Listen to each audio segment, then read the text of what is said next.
आप सभी का आपके अपने YouTube चैनल आरपीएस विद नवीन सैनी में स्वागत है।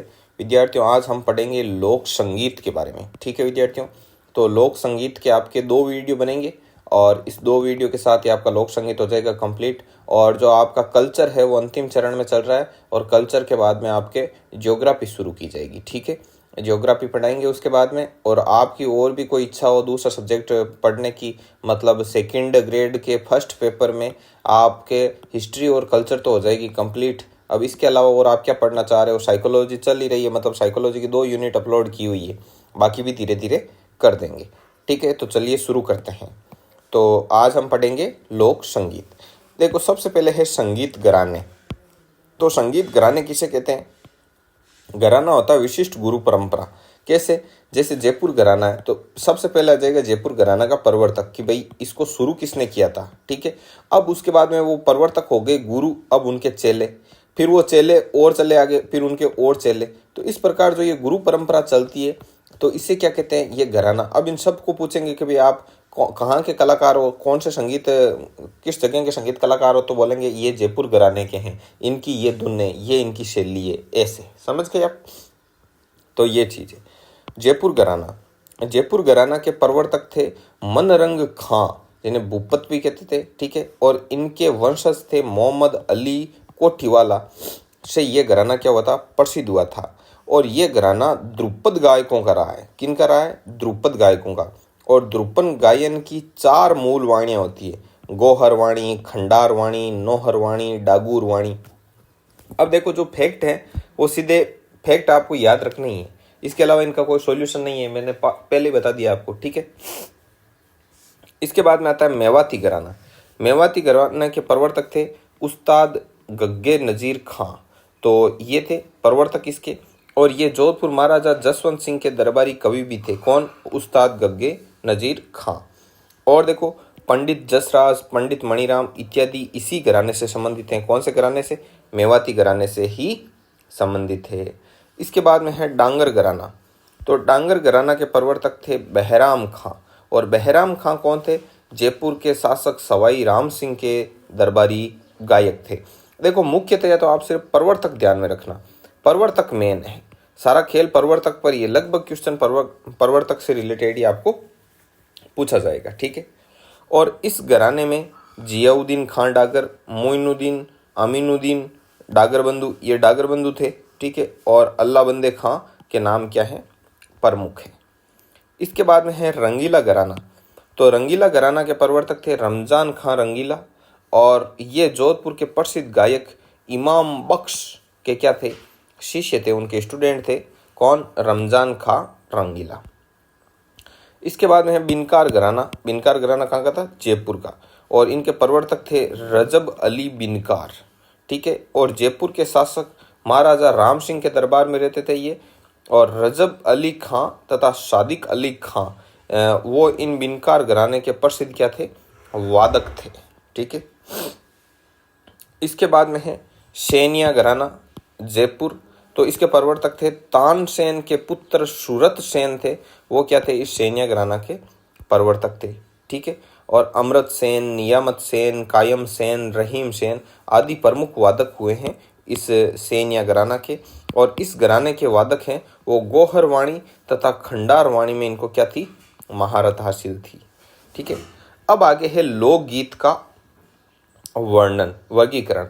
तो इसमें क्या है? वर्गीकरण कैसे? जैसे अपने यहाँ पे लोकगीत गाए जाते हैं, तो कौन सा लोकगीत कब गाया जाता है, किस अवसर पर गाया जाता है, इस चीज को लेकर आपके इसमें क्वेश्चन आते हैं। तो उसी से रिलेटेड यहाँ थ्योरी ली गई है। ठीक है, तो देखो, जनसाधारण के गीत, मतलब जनसाधारण के गीत वो होते हैं जो आम जन के द्वारा गाए जाते हैं। जैसे अपने शादी ब्याह वगैरह पर जो महिलाएं गीत गाती है वो। तो सबसे पहला गीत है जच्चा या होलर। तो ये होलर गीत पुत्र जन्म के अवसर पर गाया जाने वाला गीत है। इसके बाद में है मोहर, माहिरा या भात। ये कब गाए जाते हैं? ये भात से संबंधित गीत है, मतलब मायरा जो होता है उसमें गाए जाने वाले गीत होते हैं, उनको ये कहते हैं भात वाले गीत। इसके बाद में बना बनी। तो यह विवाह अवसर पर गाया जाने वाला गीत है, विवाह के अवसर पर गाया जाता है ये बना बनी जो गीत है वो। इसके बाद में है पावना। तो ये नए दामाद के ससुराल में आने पर गाया जाने वाला गीत है। ठीक है, तो नया दामाद वो पहली बार जब आते हैं ससुराल वगैरह, तो उस समय वहाँ महिलाओं के द्वारा जो गाया जाने वाला गीत है उसे कहते हैं पावणा। ठीक है, इसके बाद में सींटड़े।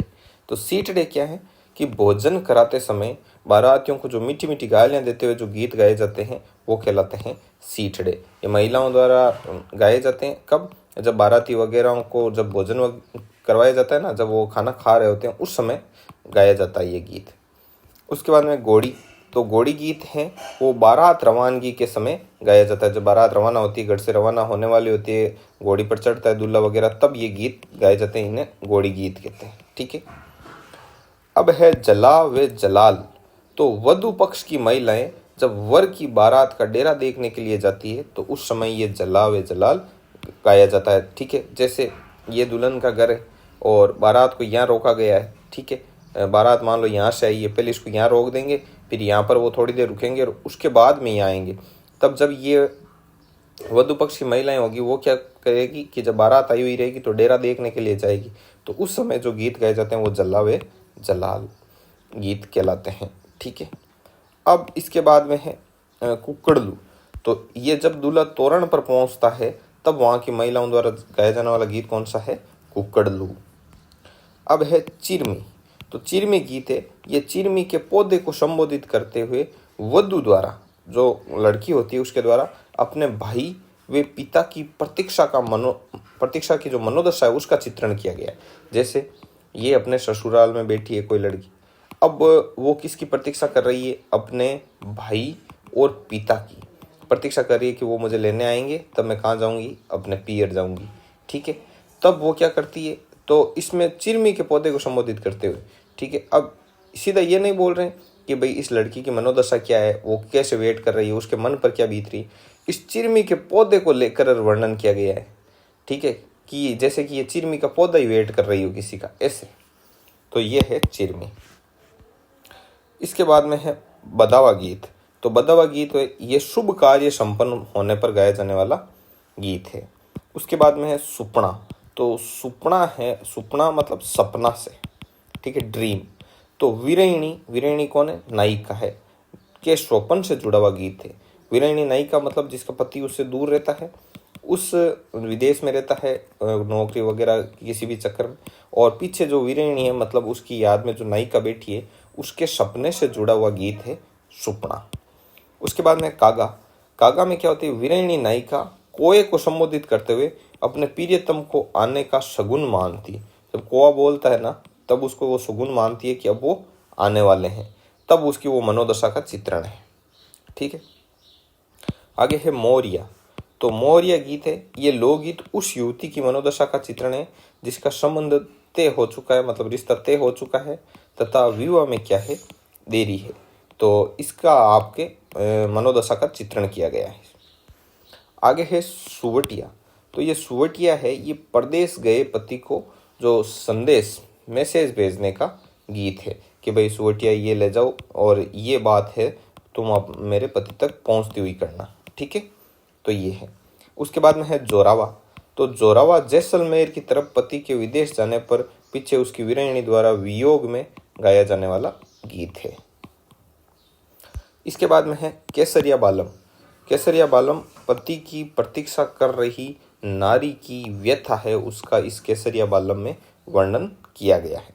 बाकी आप इनको मतलब यूट्यूब पे सर्च करके सुन भी सकते हो, ठीक है, गीत को, तो आपको वैसे ही पता लग जाएगा, और पता होगा लग जाएगा क्या। आगे देखो ओलियूं।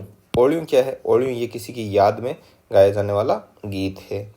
आगे है इंडोनी। इंडोनी से ये मारवाड़ में प्रचलित है, ठीक है, मारवाड़ साइड में, और महिलाएं पानी भरने जाते समय सामूहिक रूप से गाती है इस इंडोनी गीत को। इसके बाद में हिचकी। तो हिचकी आपको पता है, बोलते हैं किसी की कोई जब हमें याद करता है तब क्या आती है, हिचकी। तो ऐसे इसको याद रख लेना कि किसी के द्वारा याद किए जाने पर जो आती है उस हिचकी आती है, और तब जो गाया जाने वाला गीत है वो कौन सा है, हिचकी। पणियारी। पणियारी पानी भरने वाली स्त्री को पणियारिन कहते हैं, और ये भी पानी लेने जाती हुई स्त्री का उनका क्या है, वर्णन है। आगे है कामण गीत। तो कामण गीत है कि वर को जादू टोनों से बचाने के लिए कामण गीत गाए जाते हैं। ठीक है। और कुर्जा, ये कुर्जा क्या होती है? कुर्जा एक पक्षी है, ठीक है। तो कुर्जा पक्षी, इस पक्षी को माध्यम बनाकर विरहणी द्वारा प्रियतम को क्या भेजा जाता है? संदेश भेजा जाता है। आगे है काजलियो। तो काजलियो क्या है कि विवाह पर निकासी के समय भौजाई, भौजाई होती है मतलब जो भाभी होती है लड़के की, भौजाई वर की आंखों में काजल लगाती है और इस अवसर पर गाया जाने वाला गीत क्या है? काजलियो है, ठीक है। तो ये लोक संगीत का अपना फर्स्ट पार्ट था, फर्स्ट वीडियो था। अब इसके बाद में एक वीडियो और आएगा और उसी के साथ लोक संगीत है वो अपना क्या हो जाएगा? कंप्लीट हो जाएगा। इस पीडीएफ को यदि आप प्राप्त करना चाहते हैं तो टेलीग्राम चैनल का लिंक डिस्क्रिप्शन में दे रखा है और व्हाट्सअप नंबर भी डिस्क्रिप्शन में है, आप वहाँ से हमारे व्हाट्सअप ब्रॉडकास्ट में ऐड हो सकते हैं। ठीक है विद्यार्थियों, तो मिलते हैं नेक्स्ट वीडियो में, तब तक के लिए जय हिंद, जय भारत।